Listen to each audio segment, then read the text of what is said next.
आता पुढची बातमी कोल्हापुरातून आहे। निवडणुकीत विजय झाला आणि त्यानंतर हवेत गोळीबार करण्यात आलाय। माजी सरपंच संग्राम भापकरांची ही करामत आहे। कोल्हापूरच्या हणमंतवाडीतील ही घटना आहे। अद्याप या संदर्भात गुन्हा दाखल झालेला नाहीये, त्यामुळे पोलिसांवर संशय निर्माण होतो।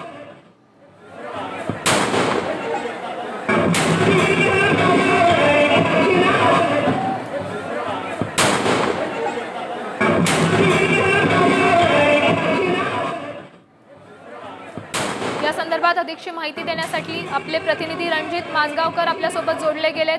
काय अधिकची माहिती द्याल? हा जल्लोष कशा संदर्भात होतो? ग्राम पातळीवर किंवा गावामध्ये ज्या दूध संस्था असतात याची ही निवडणूक होती आणि या निवडणुकीमध्ये देखील मोठ्या प्रमाणात ईर्ष्या झाल्याचं पाहायला मिळतं। यामध्ये माजी सरपंच संग्राम भापकर आहेत, यांना विजय यांच्या पॅनलला प्राप्त होताच विजय उत्सव साजरा करण्यासाठी त्यांनी अशा पद्धतीने गोळीबार केल्याचं एक रील किंवा व्हिडिओ सध्या समाज माध्यमांवर व्हायरल मोठ्या प्रमाणात झालेला आहे। गेले 4 दिवसांपूर्वीचा हा व्हिडिओ जरी असला तरी कोल्हापुरातल्या प्रत्येक मोबाईलवर हा व्हिडिओ पाहायला मिळतो।